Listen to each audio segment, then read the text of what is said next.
Now, look, I'm sure you've heard about this, but half of Americans anticipate a U.S. civil war soon, according to a survey. Now, the findings suggest that rising gun violence will spill into the political sphere, and this is all driven by conspiracy theories. But I cannot disagree more. It's driven by the mainstream media, and it's proven here in the paper. Views of American democracy and society and support for political violence. This doesn't come from conspiracy theories. It comes from the mainstream media. The narrative that the multiplicity, the general public, 90% or more watch, listen, and learn from, period. There's no scientific paper that's going to prove otherwise. And this one proves that it's the mainstream media's fault, but the mainstream media does not want to acquiesce to this notion. No, not indeed. It's not our fault. It's your fault. It's the conspiracy theories. It's Alex Jones. Keep calm. It's boom time. Now, half of Americans expect a civil war in the next few years. How insane is that? In fact, number 7, news, 50% of Americans believe in impending civil war in the next several years, and gun owners are now preparing for the next civil war. Holy macaroni. What is fueling all this? Well, the paper does not allude specifically to conspiracy theories, but it does mention them. But when you dive deeper into the paper, those conspiracy theories are not conspiracy theories. They're the mainstream media narratives. And our country, well, has never been divided as it has been in recent years. And I don't need to prove it to you. I have the actual footage of the divide. Now, where is it going? Well, could it be civil war? Could it be that half of Americans anticipate a U.S. civil war soon? Well, according to the survey, yes. And that makes sense because the country is divided. There are small pockets of liberal, left-leaning libtards, and there are certain pockets of right-leaning, gun-toting, conservative constitutionalists. And that's just the way it's been forever. But there has never been a divide like it is now. And you can see the left coast and the Northeast. Well, they're basically a different country. And the next civil war, if it's red versus blue, well, blue loses because there is about 30 times more weapons in the red regions. And that's just a fact on purchasing capacity and the nature of families in this region. They all have guns for hunting. Most families on my road, there's probably like 10,000 guns on my road and 1,000 people. And it's nothing like that in a major city like, boom, like New York. So what's going on? Well, half of Americans expect a civil war in the next few years. So let's talk about it.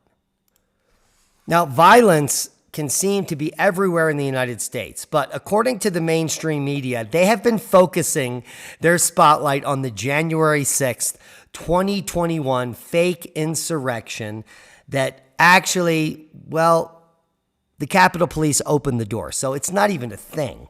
But they avoided the 2 years prior of BLM and Antifa burning cities to the tune of billions of dollars of damage, dozens of deaths, and entire destroyed blocks and infrastructure to the tune of, well, the mainstream media didn't report on it, so we really don't know how deep that destruction was. And this is now the divide between the people actually destroying the country, BLM and Antifa, and the ones that are trying to save the country, the constitutionalists and the conservatives, which when they got into the Capitol because they were left in, did no damage. And if you think picking up a sign or putting your feet up on Nancy Pelosi's desk and smoking a cigar is damage, well, then apparently you haven't watched a single BLM riot where they light buildings on fire from, small business owners that are actually minorities in their own community, and they destroy and loot to their own benefit and not to the benefit of their cause. These people are terrorists. Yes, domestic terrorists. BLM and Antifa are domestic terrorists. Constitutionalists and people that went into the Capitol, those are Americans, and those are patriots. And let's just get that out in the open. And I would be happy to debate anyone in the world on this topic, and not a single left-wing pundit will come on this channel to argue their point, because there is no point, period. So the Civil War is imminent. Now, according to this study, nearly half of Americans expect a civil war. And many would say they would trade democracy for a strong leader, because we don't have democracy. If you just look at all the executive orders that have been issued over the last several decades, there is no actual democratic process in our government, in our Congress, and that is getting the populace, the people, very upset. So there is definitely a division, and a large one. Now, research at the University of California, Davis, that published the paper, questioned 8,600 people in May and early June to gauge the views on democracy and American institutions as well as the readiness to carry out violence in order to achieve political aims. And half of those surveys were women, and the average age of the respondent was 48. Now, the study is expected to undergo peer review later this summer, but the information is staggering. Now, this is a very strong methodological study that backs up what we're seeing in a lot of other data, said Rachel Kleinfeld, a senior fellow at Carnegie Endowment who specialized in democracy and security. America is at risk of experiencing major political violence. Now, is this violence unfounded? We doubt it. It's been perpetrated and coalesced for years on purpose to create this divide. Now, the researchers were motivated to do the study, they said, because of a rise in violence in recent years, particularly involving guns, surging firearm sales, and erosion of confidence in democracy. Well, duh. And this is all driven by the mainstream media that is controlled by one political side. And they've been lying to the public for years, and now the public is starting to pick up some of the lies. It's taken 4 or 5 years just to get to the bottom of some of these lies. It's insane. Now, according to the study, 1 in 5 endorsed political violence as a means to achieve an important political objective. And 1 in 4, at least, somewhat agreed that given America's current direction, true American patriots may have to resort to violence in order to save our country. Now, this is not an inflammatory statement. It is, in fact, written into the Constitution of the United States of America. And if you don't know it, I implore everyone listening to buy a copy. In fact, you can just get a free PDF online and print it out yourself if you are so inclined. And it literally states in the Constitution that the American public has the right to assemble for a redress of grievances against the current government, if in any way it's impeding their freedoms. Now, this current government has impeded our freedoms ad nauseum and unconstitutionally for years, and almost no one has had the balls to stand up and fight against it. And I don't know why, because it's written in our founding documents that we have the right to do that. And they do not have the right to incarcerate us. They do not have the right to jail us. In fact, we have the right to stick our foot up the asses of the government that is, well, currently going against the Constitution of the United States of America. And those are the rules. But the powers that be, disingenuous as they must, as well as suffering from egregious degenerative diseases of the brain, are incapable of understanding anything I just said. And that is the ruse. That's the nature.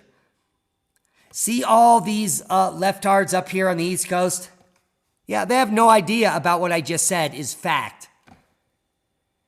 While many of them supported us during the Occupy movement and March Against Monsanto, they had no idea that these were constitutional grievances that we were redressing. And now they follow their oligarchic leader into the dystopian future of the globalist narrative because he's incapable, incompetent, and suffering from dementia. Yeah, I said it. And there's not a single person that can prove otherwise, period. That's why there's silence from the media when they're ever called out on this fact. And the fact is that if this video gets demonetized, not a single word I've spoken is untrue. And then we have a problem. And that problem is that the money funders, the controllers of the narrative, freedom of speech, the First Amendment, have no idea about the Second Amendment, the Fourth Amendment, or any other amendment thereafter. And so, why wouldn't you believe that we're headed to civil war? There are two sides. They are well drawn, and one side is much better armed than the other, as is usual. I think the Third World War will start before our civil war here, and thank God. Because the cowards in the blue states will take no part in the global war that we will fight. And the patriots in the red states will save the asses of the blue pussies once again. And they can suck from our teats like they did back in history. History is not a mystery. It's won by the patriots that have nothing to lose but their freedom. And that's a boon to knowledge. Proper prior planning prevents piss poor performance, as the United States is setting itself up because of the mainstream media for its own demise. And that's a good thing, because the first thing that will be destroyed is the infrastructure, and that is the mainstream media. Those will be the first buildings to burn. And good riddance. Did Brian Stelter and CNN ever bring us anything but a fucking lie? No, they haven't. And that is the truth. And if you disagree with me,